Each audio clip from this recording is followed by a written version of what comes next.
Assalamualaikum warahmatullahi wabarakatuh. Salam Pramuka. Perkenalkan, saya Saiful Apizon, merupakan Kepala Sekolah SMA Negeri 2 Kampar, yang mana tahun ini kita menjadi tuan rumah kegiatan tahunan Musyawarah Kerja Kepala Sekolah SMA SLB Kabupaten Kampar. Kegiatan tersebut adalah Perkemahan Besar Pramuka Golongan Penegak Tingkat SMA se-Kabupaten Kampar. Nah, seperti kita ketahui bahwa panitia sudah mengeluarkan edaran, yaitu petunjuk teknis kegiatan dan petunjuk pelaksanaan kegiatan atau juklak, dan petunjuk teknis perlombaan. Nah, kita ketahui ada beberapa perbedaan ya untuk tahun ini. Maka kita membuat video ini untuk menjelaskan kepada Bapak Ibu pembina ataupun Bapak Ibu kepala sekolah terkait dengan perbedaan kegiatan tema besar sebelumnya dengan yang keempat ini. Baik, kita bahas petunjuk pelaksanaan kegiatan dulu atau juklak dulu. Ini yang rentan ditanyakan atau yang sering ditanyakan. Maksud, tujuan, sasaran kita lewatkan saja. Nama kegiatan, waktu pelaksanaan. Panitia sudah memutuskan bahwa pelaksanaan kegiatan ini dilaksanakan tanggal 28 Agustus, mulai hari Jumat 28, 29 sampai 30 Agustus. Berarti kita perkemahan Perjusami, perkemahan Jumat, Sabtu, Minggu, dari tanggal 28 sampai 30 Agustus. Kemudian kita lanjutkan tahap-tahapan pelaksanaan, rapat-rapatnya semua sudah dilakukan. Dan yang sering ditanyakan ini tentang peserta, ya, biasanya sering ditanyakan peserta. Nah, seperti tahun-tahun sebelumnya, kegiatan ini juga ada kegiatan lomba, ada kegiatan non-lomba. Pertama kita bahas dulu pesertanya. Peserta kegiatan ini adalah siswa-siswi aktif seluruh SMA SLB di Kabupaten Kampar yang tergabung dalam MKKS SMA SLB Kabupaten Kampar. Jadi baik negeri, baik swasta, asal dia SMA yang tergabung dalam MKKS berarti berhak untuk mengikuti kegiatan. Mekanisme pendaftaran itu sudah dimulai dari tanggal 1 Agustus sampai tanggal 10 Agustus. Ini sudah tanggal 3 Agustus, berarti sampai tanggal 10 Agustus. Bagaimana pendaftarannya? Pendaftaran tinggal kepala sekolah melaporkan ke panitia pelaksana bahwa sekolahnya akan ikut, kemudian menyampaikan nama pembinanya, nomor HP akan kita hubungi melalui grup khusus untuk pembina pendamping. Peserta tadi saya sudah sampaikan, pesertanya 8 orang, peserta putra dan 8 orang untuk sangga putri. Berarti pesertanya maksimal 8 putra, 8 putri, tidak boleh lebih. Pak, bagaimana kalau hanya mengirim putra saja? Berarti tetap 8 orang. Nah, kalau kirim putri saja tetap 8 orang. Berarti tidak bisa putri 2 sangga, 8 tambah 8 16 orang tidak diterima. Kemudian 1 orang pembina pendamping, ya, 1 orang pembina putra dan 1 orang pembina putri. Kemudian teknis yang lain-lainnya ini bisa dibaca saja. Tahap pendaftaran seperti tadi saya sampaikan, kepala sekolah mendaftarkan ke panitia pelaksana yang sudah ditunjuk oleh MKKS, kemudian melaporkan nama pembina dan memasukkan pembina tersebut dalam grup WhatsApp. Itu paling lambat tanggal 10 Agustus sudah kami terima. Kemudian nanti panitia akan membuat grup khusus dan akan mengirimkan link dari Google Form untuk diisi daftar nama peserta. Karena nanti dari daftar nama pesertanya langsung kita cetakkan ID card-nya. Makanya kita butuh waktu 2 minggu menjelang hari H tanggal 28. Jadi 14 sudah sampai ke kita paling lambat Google Form-nya, kemudian akan kita cetakkan ID card peserta. Kemudian tahap 2, kontingen datang ke Bumi Perkemahan, yaitu membawa berkas pendaftaran. Nanti baca saja berkas pendaftaran yang diperlukan apa saja. Kemudian di Bumi Perkemahan langsung mendapat ID card yang sudah ditulis nama peserta dan fotonya. Jadi sudah kita siapkan ID card-nya beserta foto pesertanya juga. Itu pada tanggal 28 Agustus jam 9 sampai jam 11 saat registrasi. Kemudian dari kegiatannya, perbedaan kegiatan dari tahun sebelumnya ya tentunya beda, mata lombanya tentunya beda. Kalau dulu ada lomba pentas seni, kalau sekarang pentas seninya tidak dilombakan. Jadi kita masuk ke petunjuk teknis perlombaan. Nah, kita balik berurutan saja biar mudah. Kegiatan non lomba itu kegiatan pentas seni, tidak termasuk dilombakan, tapi wajib ada. Nah, wajib setiap pangkalan yang terdaftar mengikuti perkemahan wajib menampilkan pentas seni yang akan dilaksanakan setiap malam, berarti malam Sabtu dan malam Minggu diundi sesuai undi tapak tendanya. Kemudian durasi maksimal penampilan 10 menit. Penampilannya tidak disamakan. Kalau yang ketiga kemarin kan tari tradisional semuanya. Kalau sekarang boleh berbeda, selagi kan itu pertunjukan seni. Boleh musik, boleh tari, boleh yang penting penampilan seni. Kemudian jumlah peserta juga tidak dibatasi, tetapi harus peserta yang betul-betul ikut perkemahan. Jadi jangan ada peserta yang menyusup pada saat penampilan itu dari sanggar seni atau dari siswa-siswi yang tidak ikut dalam 8 orang putra 8 orang putri tadi. Jadi yang nampil ini betul-betul anak yang ikut kemah tersebut. Kemudian setiap kontingen hanya satu penampilan. Jadi misalnya bagusnya di tari, bagusnya di lagu, bagusnya main musik, ya yang penting satu penampilan. Dan maksimal 10 menit penampilannya. Jadi tidak bisa ada satu kontingen yang berkali-kali menampilkan pentas seninya, tidak perlu, karena ini tidak dilombakan.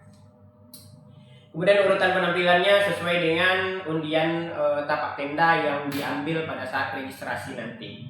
Untuk informasi lebih lanjut bisa hubungi Kak Robi, ada nomornya di petunjuk teknis perlombaan. Selanjutnya kegiatan non lomba yang kedua itu sosialisasi pengisian syarat kecakapan umum, syarat kecakapan khusus, dan syarat pramuka Garuda. Nanti disosialisasikan oleh tim dari Korcak Kampar. Kemudian pelatihan pembuatan naskah usulan kegiatan NUK. Kemudian juga pelatihan pertolongan pertama dari Palang Merah Indonesia. Nah, kegiatan sosialisasi dan pelatihan ini akan dilaksanakan dalam bentuk pengembaraan di hutan lindung. Jadi ini tidak lomba, tetapi ini dilaksanakan dalam bentuk pengembaraan. Silakan dibaca di petunjuk teknisnya. Yang ketiga, kegiatan non lomba juga kegiatan utama temu ramah pembina pendamping. Wajib ini dilaksanakan sesuai dengan jadwal. Itu yang non lomba. Nah, kita masuk ke kegiatan lomba. Nah, ini yang menarik ini, yang ditunggu-tunggu, yang selalu telepon-telepon ke kami, apa saja lombanya, bagaimana syaratnya, dan segala macamnya. Kita masuk lomba yang pertama, lomba baris berbaris. Nah, ini juga banyak pertanyaan. Apakah boleh bervariasi gerakan yang ditentukan? Nah, iya, gerakan yang ditentukan. Yang dilombakan adalah PPB dasar sesuai dengan peraturan baris berbaris nomor 12 tahun 1985 yang selalu menjadi rujukan gerakan dasar PBB. Nah, silakan dicari, itu yang rujukan kita. Kemudian jumlah peserta per kontingen 13 orang. Nah, berarti lomba ini nanti lombanya per kontingen, bukan per sangga. Jadi kontingennya berarti bergabung ya, karena tadi ada 8 putra, 8 putri. Kemudian untuk lomba ini hanya 13 orang, masuk 1 orang dantonnya, pelaksananya 12 orang. Boleh kombinasinya disesuaikan 6 putra 6 putri boleh, atau 8 putra 4 putri, ya, boleh juga, bagaimana teknisnya saja, tetapi yang jelas ini per kontingen. Pak, bagaimana kalau seandainya kami hanya ngirim 1 kontingen, apakah tidak boleh ikut lomba? Boleh, tidak ada masalah, tetapi yang jelas di syarat jumlah pesertanya sudah kurang. Berarti mereka hanya bisa menampilkan 8 orang kalau seluruhnya tampil, kalau putra. Nah, tapi putranya nampil 8 orang, putrinya nampil lagi 8 orang, tidak terima, karena hitungan 1 kontingen itu hitungannya hanya 1. Kemudian pakai pakaian atribut resmi. Pakai pakaian atribut pramuka resmi, pakaian pramuka resmi maksudnya. Nah, atributnya ya atribut pramuka. Boleh tambah variasi-variasi selagi itu atribut pramuka, boleh gitu. Tapi kalau variasi yang di luar atribut pramuka ya tidak boleh. Nah, itu yang disampaikan untuk lomba. Tidak usah pakai yang seperti lomba baris berbaris di tempat lain, itu banyak atribut-atributnya atau pakaiannya khusus. Enggak, kita harus pakaian uniform pramukanya dasarnya. Nah, kemudian dipakai ya tentunya yang selengkap-lengkapnya lah, dengan baretnya misalnya dan lain-lain. Kemudian ini peraturannya ada, durasi waktu penampilan 10 menit. Kemudian danton itu disediakan tempat khusus, berarti tidak mengikuti pesertanya. Ada gerakan berpindah tempat, ada gerakan di tempat, ada gerakan berjalan, itu yang dinilai. Kemudian kita kalau ada beberapa kali gerakan yang sama, dinilai tetap yang pertama yang dinilai. Nah, ini tentunya kalau berulang gerakannya pasti juga nanti mempengaruhi ke durasi juga. Kemudian ini kriteria penilaian itu kerapian, kekompakan gerakan, ketepatan aba-aba dengan gerakan. Nah, itu yang dinilai. Peserta tampil berdasarkan nomor urut sesuai dengan nomor tapak tenda, sama. Ini dilaksanakan di lapangan dengan ukuran 15 x 15 meter. Nah, jadi silakan latihan dengan ukuran lapangan 15 x 15 meter. Tidak boleh melewati garis atau tidak, nanti ada pengurangan nilainya di juknis penilaian. Kedua, lomba cepat tepat, LCT, atau dulunya namanya cerdas cermat, tapi ini cepat tepat kita buat judulnya. Peserta terdiri dari 3 orang per kontingen. Boleh putra seluruhnya, boleh putri seluruhnya, boleh gabung, ada putra ada putri, boleh, yang jelas per kontingen. Kemudian pada tahap penyisihan itu pakai seleksi. Seleksinya ya dengan penyisihan itu kita pakai aplikasi. Nanti soalnya pakai aplikasi, jawabnya pakai HP Android untuk seleksi penyisihannya. Diambil nanti 15 tim terbaik, berikutnya dilakukan lagi seleksi sehingga didapatkan 5 tim terbaik yang akan dilaksanakan secara offline. Nah, jadi yang seleksi awalnya sama seleksi kedua itu dilakukan secara online, jadi menggunakan HP Android. Jadi satu kelompok itu 1 HP saja. Jadi bertiga menjawabnya dengan menggunakan 1 HP. Nah, jadi itu pelaksanaannya untuk lomba cepat tepat. Kemudian yang 5 tim terbaik tadi untuk memperebutkan juara 1, 2, 3 serta terbaik 1 terbaik 2 itu akan dilaksanakan secara offline. Nah, jadi akan dilaksanakan secara offline dengan pola cerdas cermat atau cepat tepat, pakai bel, dan aturannya ya aturan menggunakan lomba cerdas cermat. Ada soal wajib, ada soal pilihan, ada soal rebutan, bukan soal pilihan ya, soal wajib, ada soal rebutan. Nah, itu ada sistem pengurangan nilai biasanya di rebutan, itu silakan dibaca di juknisnya. Kalau ada pertanyaan silakan ditanyakan ke kami. Berikutnya yang ketiga, lomba pioneering. Lomba pioneering per kontingen. Nah, itu 4 orang. Sama seperti lomba cepat tepat, itu tidak dibatasi berapa putra berapa putrinya. Kalau putra seluruhnya silakan, kalau putri seluruhnya juga silakan, kalau kombinasi juga silakan. Yang penting hitungannya per kontingen. Ini tidak ada penilaian kecepatan karena kita sama-sama durasi waktunya 1,5 jam untuk membuat bangunan meja makan lengkap dengan kursinya menggunakan 30 stok dan 12 gulung tali yang masing-masing 10 meter. Contohnya ada di Jognis. Kalau ada yang ragu nanti bisa dihubungi penanggung jawab di lomba tersebut. Yang keempat, lomba masak rimba, jungle cooking. Ini peserta 2 orang per kontingen. Apa itu masak rimba? Masak rimba adalah masak darurat. Masak darurat tanpa perlengkapan masak yang biasa kita gunakan. Tanpa kuali, tanpa periuk, tanpa kompor gas. Nah, bagaimana adik-adik pramuka itu harus tampil masak dengan alat yang sangat sederhana. Misalnya bisa tempurung kelapa, misalnya bisa bambu, atau seperti apa teknisnya mereka memasak nasi dan sayur mayur. Kalau ada lauknya juga. Nah, mungkin ya ada lauknya itu ya bisa ikan, bisa ayam, bisa telur misalnya. Seperti itu gambarannya. Di Jognis itu sudah dituliskan. Kemudian durasi masaknya 2 jam. Nah, ini serentak dengan pelaksanaan kegiatan pioneering tadi. Berarti siswanya nggak bisa ganda, nggak bisa kedua lombanya ikut karena jadwalnya serentak. Silakan lihat di jadwalnya.